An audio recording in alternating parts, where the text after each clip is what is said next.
Vamos a ver el tema hoy de la Constitución, cómo surgieron los diferentes documentos que se han establecido como constituciones, cuáles sí son oficiales y cuáles no. Y también vamos a ver qué es la ley, su aplicación de la ley o sus ámbitos de aplicación de la ley, sus características de la ley y el procedimiento que se utiliza para crear ley en México. Lo vamos a ver todo de manera muy general, muy rápida, para tratar de cubrir todos los conceptos que están establecidos en esta diapositiva. Los puntos que ustedes están viendo allí en esa ilustración son de los que yo les voy a hablar en toda esta temática. Muy rápidamente, de la Constitución de Cádiz, Sentimientos de la Nación, Constitución de Apatzingán, la Constitución de 1824, la Constitución de 1836, que supuestamente es Constitución, pero no lo es, la Constitución de 1857, la de 1917, que es la ley, las características de la ley y el proceso para crear la ley. Eso es lo que vamos a hablar hoy. Como dato general, ¿qué es la Constitución? Bueno, la Constitución es un texto codificado.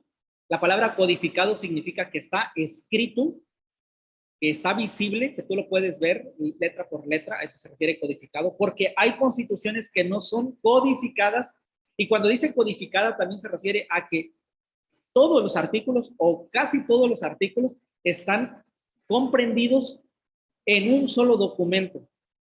Cuando están comprendidos en un solo documento se llaman codificadas, y cuando no están en un solo documento y están en diversos documentos se llaman constituciones dispersas o no codificadas. Pero la de nosotros es un contexto codificado, ¿sí? Es una constitución de carácter jurídica política surgida de un poder constituyente, es decir, que surge o emanado de un pacto que hizo el pueblo con los representantes políticos de ese tiempo, de los tiempos que se crearon las constituciones para poder implementarse en el pueblo. Bueno, la Constitución tiene dos propósitos fundamentales. Primero, establece nuestros derechos y nuestras obligaciones. Nos dice cuáles son nuestros derechos y cuáles son nuestras obligaciones. Y eso está en los primeros 19 artículos. Encontramos todos nuestros derechos humanos, lo que antes conocíamos como garantías individuales. Después que de esa parte de los derechos, que es la parte dogmática, hay otra parte que se llama parte formal u orgánica. La parte formal u orgánica comprende todo lo que son las funciones, o define, la Constitución ahí define las funciones y las competencias de los tres poderes, del Ejecutivo, del Legislativo y del Judicial. Les dice cuáles son sus competencias, cuáles son sus límites, hasta dónde tienen injerencia, hasta dónde tienen facultad para poder gobernar, cuáles son sus ocupaciones o sus deberes de cada uno de esos tres órganos. Y también la Constitución tiene otra utilidad, que hay un artículo que establece cómo se va a hacer su modificación de la Constitución, establece cuál es el proceso que se debe seguir. Eso lo vamos a ver más adelante en otra sesión la próxima semana.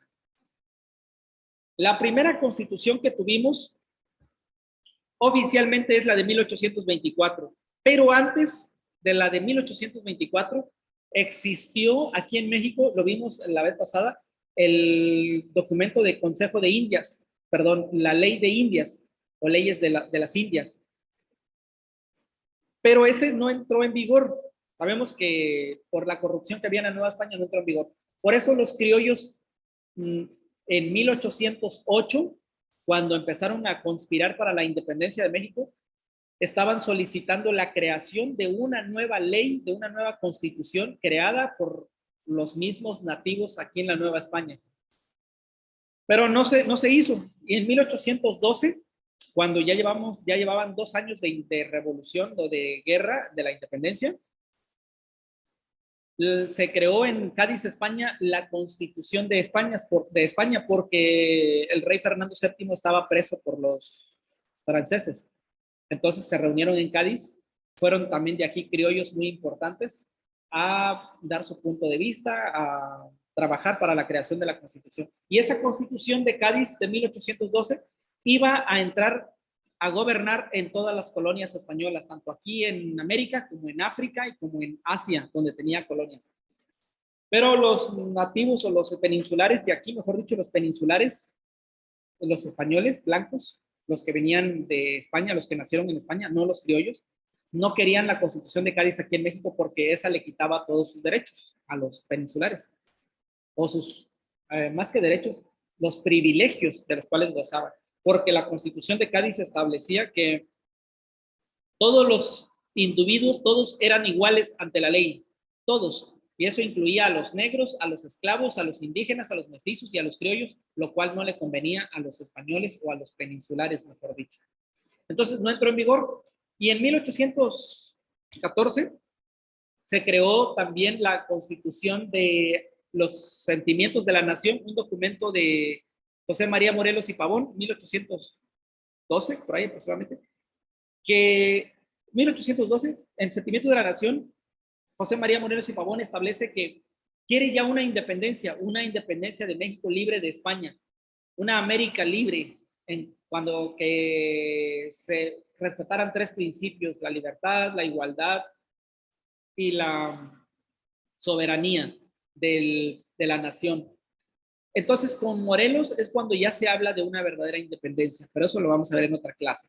Así que los Sentimientos de la Nación fueron como los preámbulos para nuestra primera Constitución. Fue el primer documento que ya resalta cuál es el rumbo que iba a tomar el país, donde se abolía la esclavitud, se permitía la Iglesia Católica como la única, y todos iban a ser iguales, no iba a haber castas, la supresión o eliminación de castas, la soberanía del país, etc. Y en 1814 también se crea con Pavón la Constitución de Apatzingán, creada ahí mismo en Apatzingán, pero no entró en vigor tampoco porque había independencia, había guerra. Así que pasaron esos años hasta 1821, cuando se creó el abrazo, o se dio el abrazo entre Allende, entre Agustín de Iturbide, Vicente Guerrero y Francisco Javier Mina y muchos otros personajes que andaban por ahí rayón. Entonces, ahí en 1821 en Iguala, Guerrero, se firma la independencia, aparentemente la independencia de México, el 24 de febrero, en Iguala, Guerrero, con los tres principios de libertad, igualdad y religión. Y ahí sacan el símbolo de la bandera tricolor, pero no es hasta 1821, pero el 27 de septiembre de 1821, 7 meses después, cuando ya viene de España la orden de que México ya aceptaban que fuera una nación libre. Pero todavía no teníamos constitución. Entonces, en 1821, cuando ya México es independiente, México se estaban los dos partidos con los que tenían conflicto al principio en la independencia, ya no se llaman insurgentes ni realistas, ahora se llaman liberales y conservadores. Los liberales eran los insurgentes, los insurrectos, y los conservadores eran los del virreinato, los que estaban con los españoles. Entonces, empiezan a ponerse de acuerdo qué iba a pasar con el país, pero de un de pronto, sin anunciárselo, los conservadores ponen como virrey, ponen como emperador a Agustín de Iturbide en una noche, y pasan gritando toda la noche de que ya tenían un emperador. Así que México se convierte en un imperio y es gobernado por Agustín de Iturbide. Entonces, durante el tiempo que gobernó Agustín de Iturbide, fue un caos, ¿no? Pero eso lo vamos a ver más adelante. Fue un gobierno cruel y peor de lo que habían tenido en la Nueva España. El punto es que lo corren y le dan un ultimátum de que se vaya del país y que si regresa lo iban a fusilar. Sale él, se hacen nuevas elecciones, y cuando se hacen las nuevas elecciones, pues ya llega nuestro primer presidente de la República, el primer presidente Guadalupe Victoria. Entonces, con Guadalupe Victoria en 1824, durante su gobierno, él creó la primera Constitución de México, la Constitución de 1824, la cual establecía esos principios que ustedes pueden ver ahí en la ilustración. una nación de México libre, independiente del gobierno español, de otros países, y que su única religión iba a ser la católica, seguían teniendo los principios de los sentimientos de la nación y la de la Constitución de Apatzingán, y que se iba a adoptar ya no un imperio, su forma de gobierno, sino iba a ser un sistema republicano, la forma de gobierno, iba a estar dividido en poderes, ejecutivo, legislativo y judicial, como está hasta el momento. También iba a haber una cámara de un congreso de constituyente, donde hay senadores y diputados, y esta constitución sí establecía una vicepresidencia en caso de que el presidente estuviera incapacitado física o moralmente para gobernar el país, el vicepresidente se hiciera cargo. Actualmente no hay vicepresidencia. En nuestra constitución de 1917 no lo hay. Bueno, entonces, la constitución de 1824 estipulaba todos esos principios que están allí, además que facultaba al presidente para tomar cargo y posesión el 1 de abril. Cada 1 de abril, cada 4 años, entraban los presidentes, eran por cuatrienios y era el 1 de abril. Cosa diferente a hoy en día, que se hace cada 6 años, cada sexenio, y cada 1 de diciembre toman posesión los presidentes. Bueno, gobernó la Constitución de 1824 casi por 11 años aproximadamente, porque ya en 1835 los del grupo conservador, porque los que pusieron a Guadalupe Victoria eran liberales. Los liberales estuvieron gobernando durante ese tiempo con la Constitución de 1824, pero hubo muchas fallas, como siempre, no hay buenas cosas entre todos los gobiernos. Hubo cosas positivas, pero también cosas negativas. Los conservadores o centralistas también se llamaban, estaban planeando o fraguando un movimiento para derrocar a los liberales. Así que lo primero que hicieron fue crear un documento como una especie de constitución para abolir o suprimir la Constitución de 1824, que era nuestra primera constitución. Así que hacen toda una revuelta, unas guerras internas, y ponen a un presidente que establece como ley las 7 leyes. Eso fue ya en 1836, más o menos en enero de 1836. El punto es que se suprime la de 1824 momentáneamente y entra en vigor las 7 leyes. Nuestro gobierno, nuestro sistema, nuestra historia no reconoce a las 7 leyes como una constitución oficial. La reconocen nada más como un documento que utilizó un grupo de gobierno para su ejercicio nada más, pero no la reconocen como constitución. Se llaman 7 leyes porque contenía 7 leyes. Estas 7 leyes están estipuladas por ejemplo, la primera hablaba de los derechos y obligaciones de los ciudadanos. La segunda ley estaba destinada a crear un poder que se llamaba Supremo Poder Conservador. Ese Supremo Poder Conservador constaba de 5 personas. Esas 5 personas tenían la facultad para decir quién iba a ser presidente, o si el presidente que ya estaba elegido o electo no estaba gobernando bien, ellos podían quitar y poner a otra persona en su lugar. Eran como las personas que estaban detrás del telón. Tenían más capacidad o poder el Supremo Poder Conservador que la propia Constitución, que su propia Constitución de 7 leyes, y más poder que el presidente que estaba. Ay, perra. Préstame tu cargador.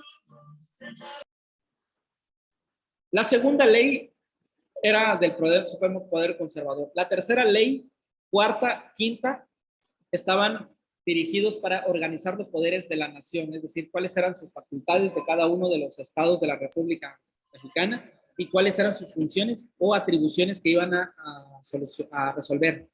La sexta ley establecía la división de territorios en departamentos. En aquellos tiempos no se llamaban estados como hoy, eran departamentos y eran 18 departamentos, no eran 32 estados como hoy. La séptima ley señalaba que por ningún motivo la Constitución se podía reformular o hacer cambios durante 3 años. Después de los 3 años ya se podía hacer algunas modificaciones.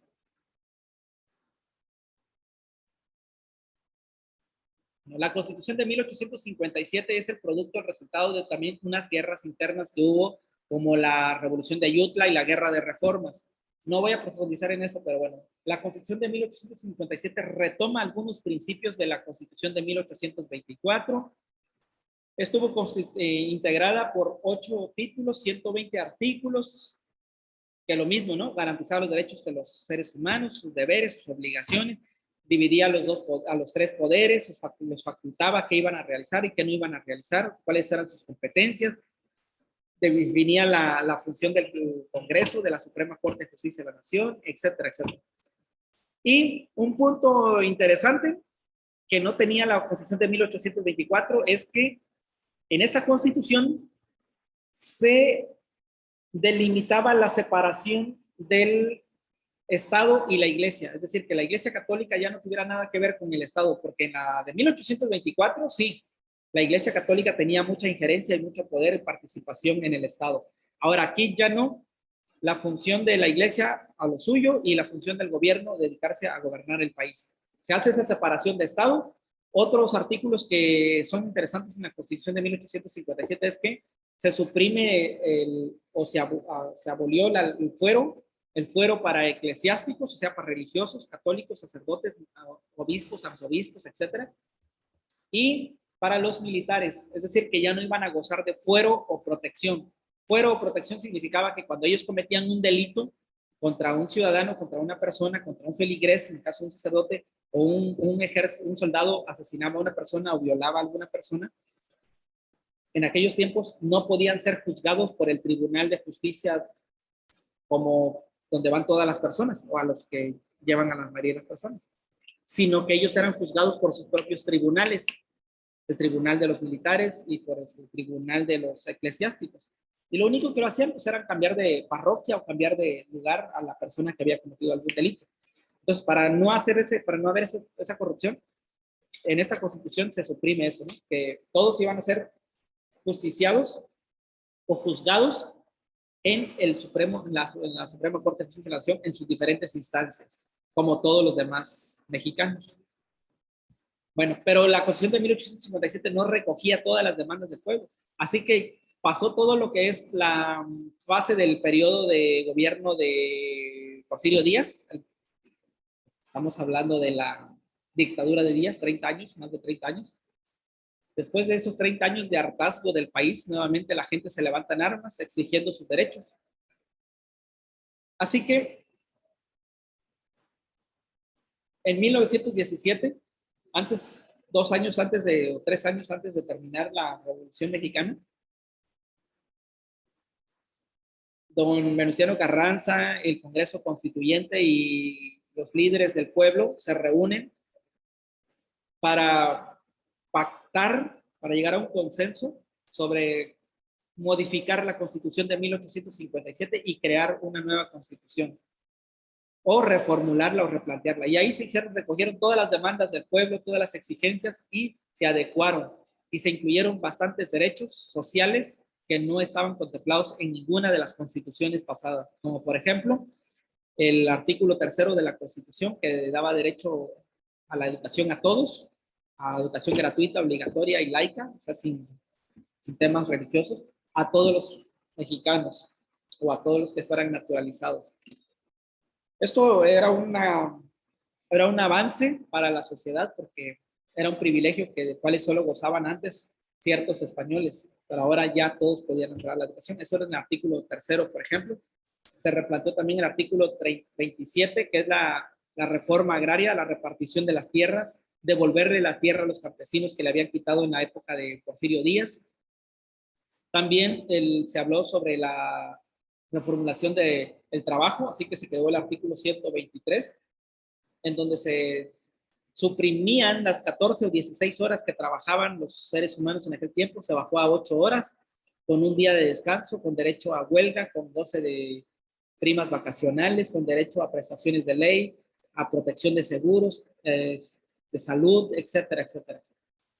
Entonces, se agregan a la Constitución de 1917 muchos artículos sociales en favor de los humanos, se crean todos los derechos humanos. Esas son las ventajas de nuestra Constitución. Vamos a hablar un poquito sobre la ley. La ley, rápidamente decimos que es un documento de mayor jerarquía en nuestro país, que es la Constitución. En su sentido formal, la ley es la norma jurídica que es elaborada por el Poder Legislativo, es decir, por el Congreso de la Unión, senadores y diputados. En su sentido material, la definición de ley es la norma general, abstracta y obligatoria que regula la conducta de todos los seres humanos dentro de una comunidad. Es abstracta porque no está bien específica, no dice específicamente todas las cosas que se van a procesar, ¿no? El abogado, los jueces tienen que interpretar la ley. Es obligatoria porque todos la debemos cumplir, incluyendo al presidente mismo de la República.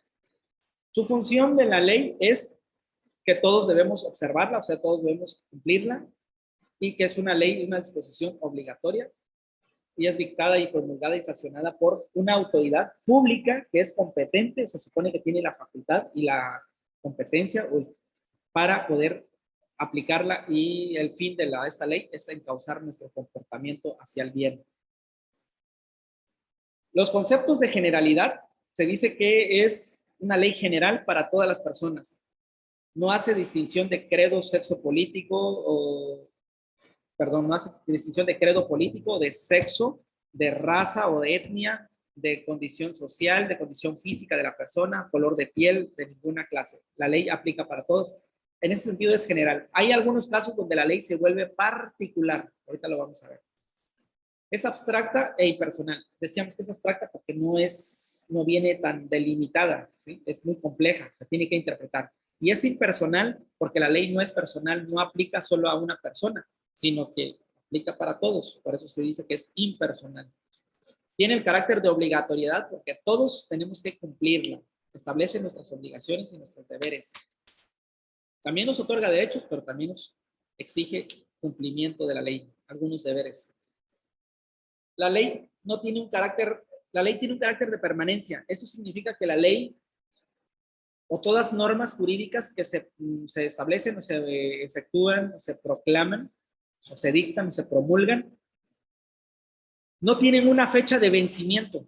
Se crean, por ejemplo, se publicaron hoy, se sancionaron, se publicó hoy la nueva reforma, una ley, no dice cuándo va a terminar o cuándo va a tener su vigencia, no dice. Puede ser que en un mes, puede ser que en 5 años, puede ser que en 10 años, puede ser que en 20 años, puede ser que en 30, en 50 años, no lo sabemos. O puede ser que mañana mismo esa ley la deroguen o la abroguen o la supriman. Por eso su carácter es indefinido. En cuanto al conocimiento de la ley, nos dice que todos debemos conocer la ley. Es decir, que no hay excusa, porque si yo digo, no conozco esa ley, no conocía de ese artículo, por eso no hice mis declaraciones, por eso no pagué esto, por eso me di la vuelta aquí, por eso yo no hice esto. La autoridad te va a decir, eso a mí no me interesa, tú tienes que cumplir con la ley, tienes que pagar los daños o tienes que hacerte responsable de tus actos. Así sepas, seas contador, seas abogado o no lo seas, tú debes saber de la ley. Y retroactividad significa que una ley, una norma, no puede tener eficacia o validez en un proceso o en un acto que ha sido ya juzgado o sentenciado o dictaminado con anterioridad. Si hoy sale una reformulación o una nueva ley que tiene privilegios o que tiene beneficios para digamos, un secuestrador, y el secuestrador, digamos que la ley establece que el máximo de años sean 20 años, pero con esta nueva ley que hoy se aprueba y que hoy se hizo oficial, se publicó, es que lo máximo que puede tener de cárcel un secuestrador sean 8 años. Entonces, para los que son secuestradores que ya fueron juzgados con las leyes anteriores, tienen que cumplir sus 20 años. Esta de 8 años ya no va a entrar en vigor. Entrará en vigor o será válida, será eficaz solamente para los que sean procesados, secuestradores que sean procesados a partir del día de hoy en adelante, hasta que se haga otra nueva ley o se reformule. Eso es irretroactividad.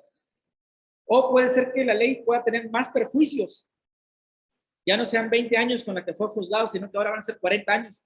Entonces ya no se va a poder decirle a la persona que fue juzgada por 20 años, ahora vas a pagar 40 años porque ya salió una nueva ley, ¿no? Él tiene que cumplir sus 20 años con la ley que fue juzgada. A eso se refiere la irretroactividad. La ley tiene ámbitos de aplicación. Tiene 4 ámbitos de aplicación: espacial, temporal, personal y material. Espacial se refiere al espacio, es decir, que una norma o una ley solamente regula o solamente tiene eficacia y validez dentro de un territorio específico. A eso se refiere, a un espacio en específico. Nuestra Constitución no tiene eficacia en Estados Unidos, ni en Guatemala, ni en otro país, solamente aquí en México. Temporalidad, es lo que decía yo, certificados como de permanencia. Las normas o todas las leyes se consideran vigentes hasta cierto punto, hasta antes de que se formule o se reformule la ley. Es decir, que tienen vigencia hasta que no llegue otra ley que las suprima o las reformule. No sabemos cuándo, es un carácter de intemporalidad o de impermanencia. Es un carácter indefinido del tiempo. Solamente va a hacerse válida por el tiempo que está vigente. Personal significa que la ley puede ser personal o particular o específica cuando solo beneficie o perjudique a dos personas o a un grupo de personas que celebran un convenio, un contrato, un acuerdo, un testamento o lo que sea, solamente a ellos. Por ejemplo, en el caso de arrendamiento de una casa para rentarla o para si alguien vende su propiedad, su automóvil, su casa, o si alguien hacen un acuerdo para vender productos como quién va a comprar y quién va a ser el proveedor, hacen un convenio, solamente a ellos se les va a afectar o beneficiar. Así hay leyes, por ejemplo, marítimas, que, que solamente afectan a los que importan y exportan productos, a las compañías o a esas empresas que exportan. A las personas que celebraron un contrato de compraventa de una casa solamente les va a beneficiar o perjudicar a esas dos partes, a quien paga o quien no paga o quien se apropió de las cosas. A ellos solamente les va a beneficiar. Por eso ahí la ley, o les va a perjudicar, por eso ahí la ley se vuelve personal, pero en un sentido más general aplica para todos la Constitución. Pero hay algunos artículos o leyes que son muy específicas. Por ejemplo, la Ley General de Educación, artículo 3, solo afecta o beneficia a todas las escuelas públicas o a todos aquellos empresarios que ponen escuelas particulares. Tienen que estar revisando qué disposiciones, qué reformulaciones se hacen, en qué les va a beneficiar, en qué no va a beneficiar alguna adecuación que le hicieron a la norma. Los que son médicos o enfermeras, por ejemplo, la Ley General de Salud, el artículo 4 de la Constitución, la Ley General de Salud, les regula todo en materia de la salud. Hospitales, medicamentos, etcétera, etcétera. La Ley Federal de Trabajo, artículo 123, solamente va a beneficiar y afectar a los trabajadores y a los patrones. Nada más la relación obrero-patronal. Si yo no trabajo, si yo soy menor de edad y no trabajo, a mí la Ley Federal de Trabajo no me afecta ni me perjudica en un momento. Por el momento, mientras yo no trabajo. Así es. A eso se refiere con que la ley se vuelve específica o personal en algunos casos. Y material se refiere a la materia o la disciplina que se hace cargo de un procedimiento. Por ejemplo, si yo me voy a casar, derecho civil. Si yo voy a celebrar un convenio de compra-venta de algún artículo, alguna bien, alguna propiedad, derecho mercantil. Si alguien cometió un delito de robo, hurtación, de violación o tráfico de drogas, derecho penal. Pues cada una de las materias regula ciertos comportamientos. Tenemos derecho constitucional, derecho administrativo, derecho mercantil, derecho penal, etcétera. Rápidamente vamos a ver cuál es el proceso para crear leyes aquí en México, los cuales están regulados en el artículo 71 y 72 de la Constitución, que explica que son estos 6 pasos. Iniciativa. La iniciativa es cuando ciertos organismos, como por ejemplo la Cámara de Senados, la Cámara de Diputados y algunos movimientos sociales, algunas agrupaciones, de asociaciones anónimas de carácter civil, pueden meter una iniciativa, un proyecto para que se apruebe, para que el Congreso lo apruebe como una ley que beneficie al público, ¿no? Al país o a la sociedad. Por ejemplo, los que sí pueden meter iniciativas son aquellos que tienen una asociación como Fundación para Protección de Animales o protección contra las personas que golpean los animales, como las de los gallos, los toros, los perros, y todo eso, que quieren que se protejan esos animalitos, pueden meter una iniciativa al Congreso. O bien, los del mismo Congreso meten una iniciativa para reformular una ley, para cambiarla, abrogarla o eliminarla, o para poner otra ley, o para crear una ley diferente. Okay. Eso se llama iniciativa, es presentar el proyecto ante la Cámara, ante el Senado, ante el organismo legislativo. Okay. Esa es la fase 1. ¿Quiénes pueden presentar proyectos? El presidente de la República, los diputados y senadores, y algunas legislaturas, las legislaturas de los 32 estados de las legislaturas, y algunas asociaciones, les digo, algunos organismos, algunas fundaciones. Bueno, paso número 2, ya se metió la iniciativa, paso número 2 es discutirlo. ¿Qué es la discusión? La discusión es cuando todos los que en el Senado empiezan a ver las ventajas y desventajas de ese proyecto.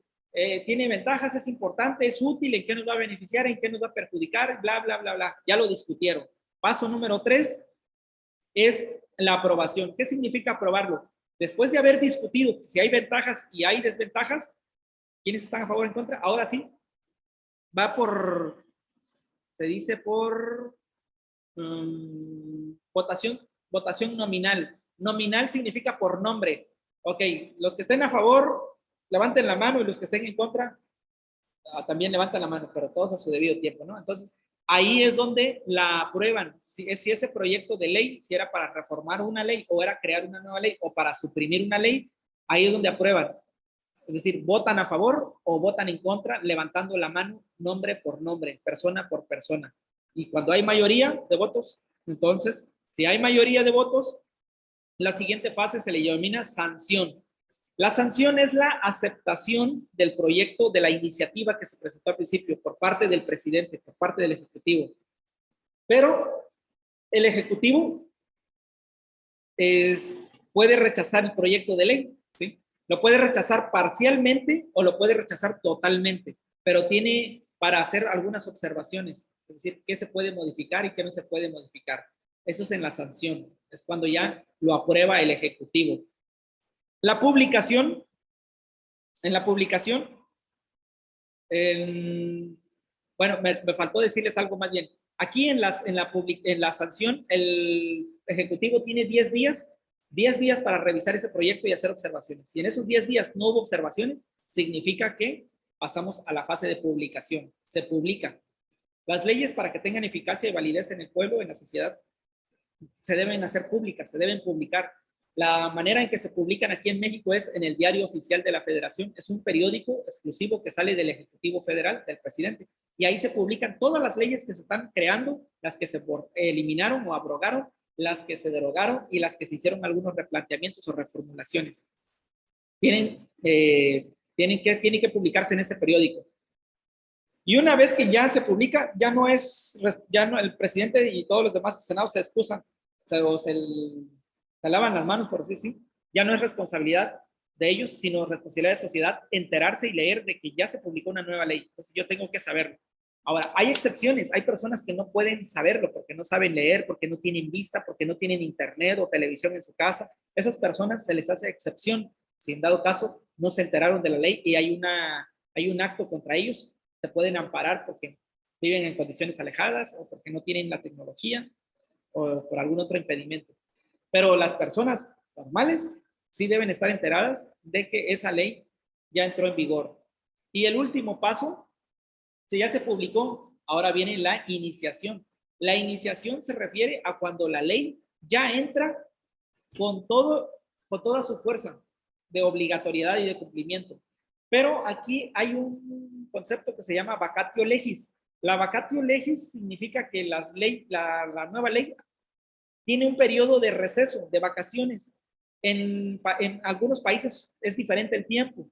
¿Qué significa el periodo de vacaciones? Significa que si yo soy contador, por ejemplo, y le estoy llevando la contabilidad a una empresa y hubo una modificación y a mí o a mi cliente le va a perjudicar, entonces yo como contador me tengo que enterar. Pero imagínate que yo estoy en Nueva Zelanda, estoy de vacaciones y no me enteré.